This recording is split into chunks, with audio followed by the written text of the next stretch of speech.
Our scripture passage this morning comes to us from the Gospel according to John, the 5th chapter, verses 1 through 15. This is the story of the healing of the man who is lying by the pool of Bethsaida. Listen for God's word as it comes to us today. Soon another feast came around, and Jesus was back in Jerusalem. Near the sheep gate in Jerusalem, there was a pool in Hebrew called Bethesda, with 5 alcoves. Hundreds of sick people, blind, crippled, paralyzed, were in these alcoves. One man had been an invalid there for 38 years. When Jesus saw him stretched out by the pool and knew how long he had been there, he said, "Do you want to get well?" The sick man said, "Sir, when the water is stirred, I don't have anybody to put me in the pool. By the time I get there, somebody else is already in." Jesus said, "Get up, take your bedroll, start walking." The man was healed on the spot. He picked up his bedroll and walked off. That day happened to be the Sabbath. The Jews stopped the healed man and said, "It's the Sabbath. You can't carry your bedroll around. It's against the rules." But he told them, "The man who made me well told me to." He said, "Take your bedroll and start walking." They asked, "Who gave you the order to take it up and start walking?" But the healed man didn't know, for Jesus had slipped away into the crowd. A little later, Jesus found him in the temple and said, "You look wonderful. You're well. Don't return to a sinning life, or something worse might happen." The man went back and told the Jews that it was Jesus who had made him well. And there the story ends. May God bless these words as we seek to apply them to our lives. I dare ya. A challenge to sloth. So I want to begin today. I want to ask you a question. I want you to pretend that you are standing right here with me. And I want you to think about where you are in your station in life. Maybe you're working, or you're retired, or you're unemployed, or some kind of a crisis has happened in your life. And I want you to put yourself right here, and I want you to think about this question. Are you actualizing your potential? As a human being, are you actualizing your potential? Are you actually doing everything you can in your life right now to actualize your potential? And it could be that you've had a crisis in your life. It could be that something has happened that has wiped your life out, and you are like sitting crashed on the ground. The question still holds. Are you actualizing your potential? Do you have the strength to get back up and to begin again? Because sometimes I think failure is one of the greatest lessons about potential. Sometimes the greatest lesson is, do you have the ability to get back up and to get moving again? Because failure just means that you are a great guide for somebody else. Now let's turn this just a little bit. You stay right here. Let's have God now look at you. And from God's perspective, looking at you, would God say that you are actualizing your potential? Would God look at you and say, "Yeah, baby, you're doing it. Keep on"? Or would God say, "You know, you're kind of stuck"? So let me step back over here. Now, depending upon how you answer that question, if you said, "No, baby, I'm actualizing my potential," and God says, "Yes, you're actualizing your potential," if that's you, you are now dismissed. You can get up and go out to brunch. And I'll just wait right here. Oh, so you're all here. That means you have some potential yet to be actualized. That's cool. Then the next question becomes, do you have the ability, the courage, the insight, the self-discipline to do whatever it takes to break out, to go into whatever is next, to take whatever risk that is needed to actualize that potential? Or have you gotten to the point where you say, "You know what? I'm done. I just don't care anymore. I am where I am. I am who I am. I can't change anything about me. I can't change my body type. I can't do this. I can't do that. I just quit caring. I don't care about what's happening around the world. I don't care what's happening in downtown Denver. I don't care that there are hungry people. I just can't solve those problems. So, yeah, I give up. I quit. I give up. I don't care. If that's you, if you're in this potential, I just don't care, I can't do it anymore, then you know what you've run into? You've run into sloth. You've run into sloth. Now, we're continuing our sermon series on Jesus walks into a bar. This whole summer, we're doing this sermon series on kind of dealing with the real issues of people's lives, and we're using the 7 deadly sins as an avenue, a vehicle, by helping us kind of wrestle with some of these issues. And today, I'm preaching about sloth. And how many of you know what sloth is? No, you do not. Maybe you do. I don't. I have no idea what sloth is. You know those other deadly sins? Lust, I got that. I get it. Greed, yeah, that's all. I get it. Sloth, I had no idea. Because we always think sloth means laziness. That's, if you ask me, sloth means lazy. So it has nothing to do with it.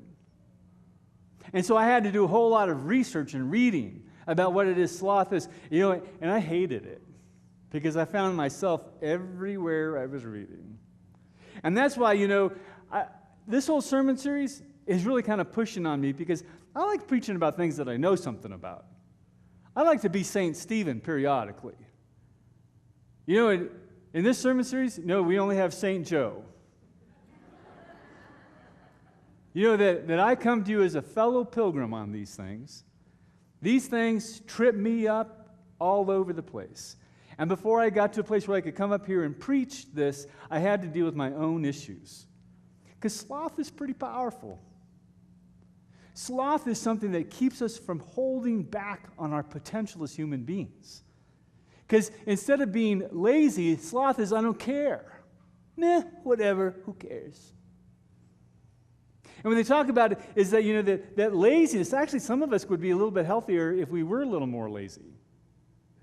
What they talked about is that also a way that a sloth is when you're too busy, when you're running around too much, when your calendar is too full. When you ask me, how are you doing? I always say, I'm way busy. I'm too busy. And what they're saying, that sloth, that busyness is also a way of hiding yourself from caring about what it is that you're supposed to be doing with your life. The potential that you're supposed to be actualizing in your life. And with the gospel, what Jesus is trying to say, and why sloth is such a deadly sin, is because you have amazing potential. You have this great abundance that God desires for your life, and sloth is that which keeps you from actualizing this potential. That's why when I was thinking about this sermon and what kind of passage I wanted to use, the story of the man being healed by the pool of Bethesda immediately came to my mind. I love this story. The story goes that right outside the walls of the city of Jerusalem, there are these pools right by the sheep gate, which is an entrance into the city of Jerusalem. There are these pools for purification. Some of us who were in Jerusalem, we got to see those pools, and it was really cool because we got to go, this is where that story happened. It was awesome. And the legend has it that there was this stream that kind of came into the pools. Correct me when I'm wrong. Flowed into the pools, and that when the water would stir, the legend has it that the first one into the water was healed. And so invalids of all different kinds, people who had physical disabilities, emotional disabilities, psychological disabilities, they all gathered around the pool and they waited. And in the first, when it was swerved, the first one in, cannonballs, jackknives, swan dives, anything to get into the pool, to be healed. And so people, hundreds of these paralytics and disabled people would gather around this pool. Well, it was so well known that Jesus, every time he came to the city, he went there. Because he had this desire to go to where people were hurt or broken. And so, he went to these pools several occasions. And he probably got to know him, and he was wondering what it was with. And he found one guy who had been there for 38 years. It was his career to sit by this pool. And if you think about it, that the life expectancy was about 45 years. So what that means is at some point in his adolescence or his older childhood, somebody said, this is your place. You're to stay right here because you know what? You got a disability. You got to stay right here. You got a psychological infirmity. You got to stay right here. You don't have the gifts of everybody else, so you got to stay right here. And you know what? The guy bought into it. And he developed a community around him that bought into it. And they got to know each other, and they probably had lunch together. They knew each other by name. And so he was stuck for 38 years. And Jesus comes to him, and he says words that cut to the quick. He looks at the guy and he says, so, do you want to be made well? So what I love about that is what it implies is that the guy's kind of gotten used to it. The guy's got kind of used to being stuck. Because if he wanted to be made well, he would have changed. Just like some of us, we get used to being stuck. We get used to being in a bad job. We get used to a bad relationship. We get used to a bad marriage. We get used to our bad habits. We get used to our alcoholism. We get used to being overweight. We get used to whatever it is. And when we get used to it, we don't care. We're bound up by sloth. This is why it's a deadly sin. And Jesus looks at us and says, do you want to change?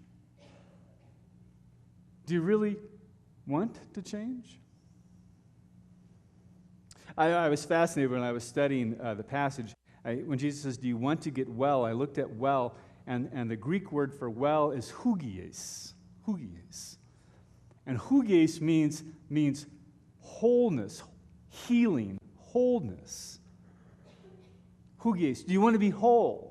Jesus says, do you want to be whole? And what I love about it is when I started thinking about it, what it means is that the guy is stuck in wholeness, and Jesus is pushing on that, and it's really saying wholeness is not being stuck. Wholeness is not laying beside the pool. Wholeness is when you take initiative. Wholeness is when you break out of being stuck and you go and do something else. Wholeness is when you actualize your potential, your divine potential that God has for your life. That is where wholeness comes from. Are you actualizing that wholeness? And what I love about it is notice the guy does not say, Master, yes, I want that. I want to get unstuck. I want to be whole. No, the guy says, oh, Jesus, I can't get into the pool. Every time the water is stirred, somebody else gets in the pool in front of me. In 38 years, he could have fallen into the pool.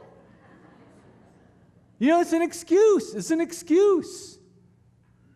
One of the things I always remember when I think about excuses is Dr. Tom Froning, back in the Gym Bag Bible days when we taught Gym Bag Bible about 10 or 15 years ago.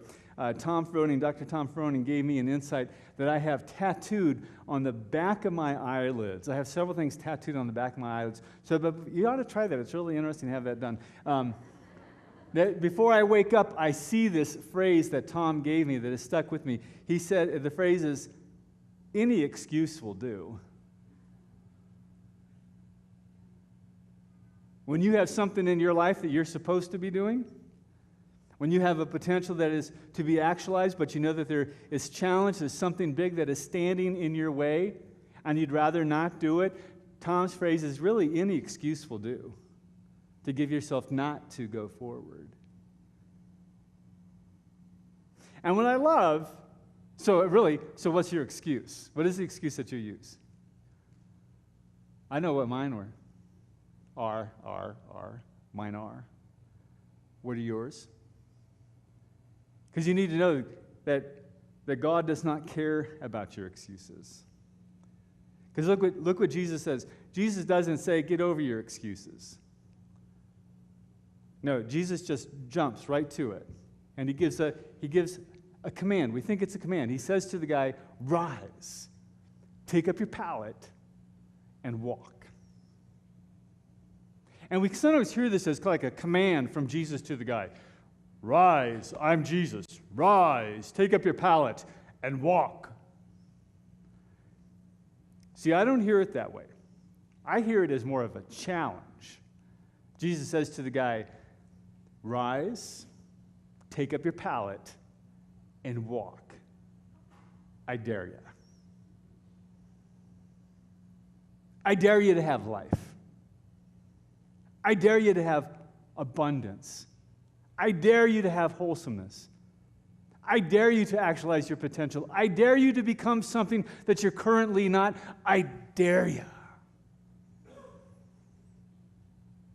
And the amazing thing about Jesus is that when you read through the Gospels, he's constantly daring people to have life. And the reason why Jesus is the master and I'm not is because he has the ability to look into every single person's life. And he has the ability to see what it is that is stopping them from achieving their potential, from achieving their abundance. And when you read through the Gospels, you see that he says something different to every single human being. He has the ability to look at one person and he says, you, sell all that you have, give it to the poor, and come follow me. I dare you. Zacchaeus, come down out of that tree. I dare you. He says to another person, go and sin no more. I dare you. He says to Peter, get out of that boat, walk on the water. I dare you. He says to the disciples, no, you go feed the 5,000. I dare you. It's one challenge after another.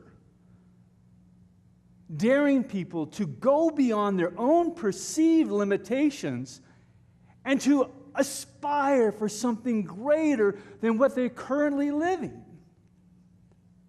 I dare you. And part of what it means to break out of sloth is to hear Jesus say, I dare you. Even and especially if your life has been crashed into by a tragedy of some kind. I think God is willing to let you spend a certain amount of time on the ground. 24 hours. And then God says, I dare you to get up. I dare you to begin again.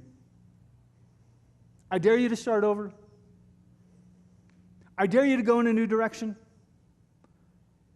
I dare you to believe that I am constantly with you and I will never abandon you. I'll never, ever walk away from you. I dare you to achieve the abundance that God has for you.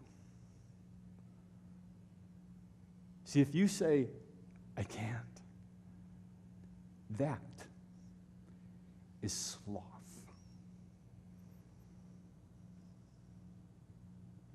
Now, to that guy who was on the ground for 38 years, to his credit,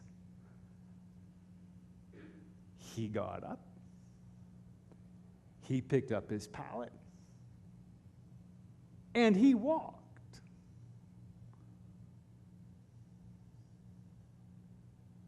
So the powerful thing about sloth is you have to do the hard work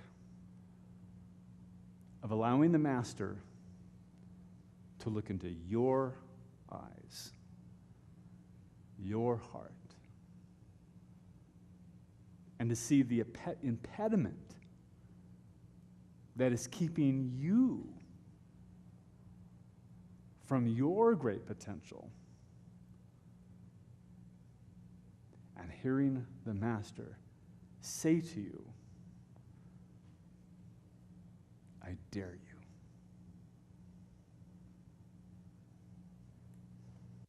you. Please join me for prayer.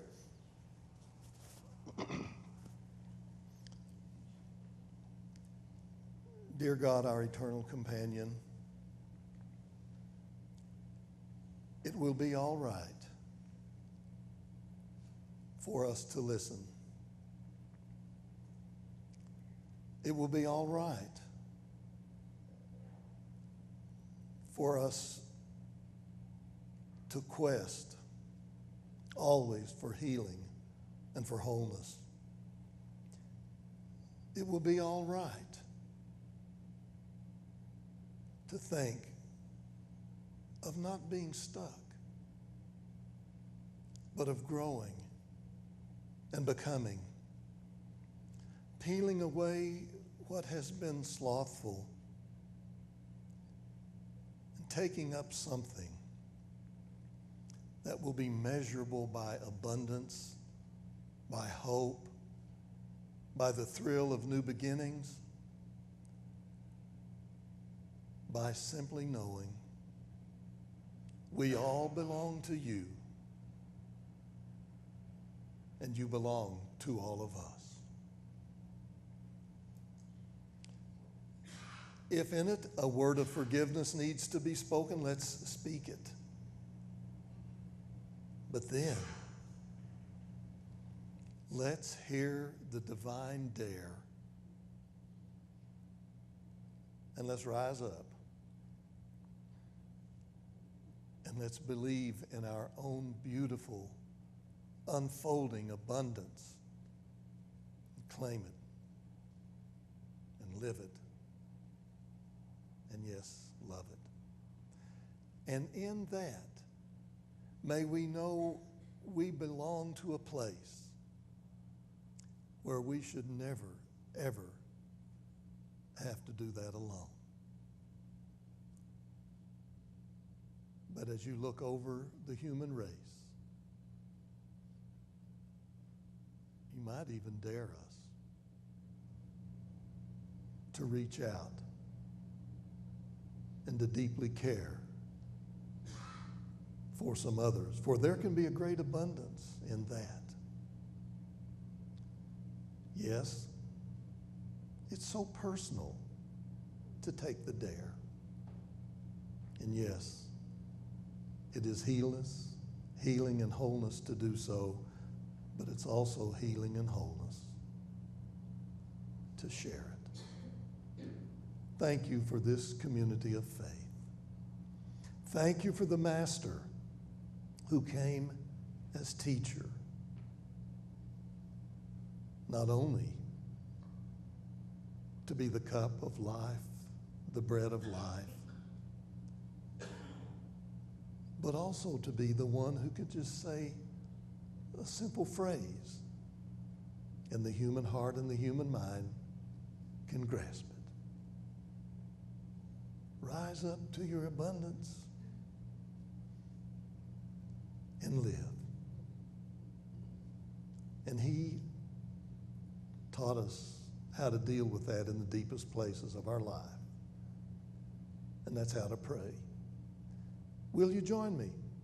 Our Father, who art in heaven, hallowed be thy name. Thy kingdom come, thy will be done on earth as it is in heaven. Give us this day our daily bread, and forgive us our trespasses, as we forgive those who trespass against us. And lead us not into temptation, but deliver us from evil. For thine is the kingdom and the power and the glory forever. Amen. Will the ushers please come forward and we'll receive our morning offerings.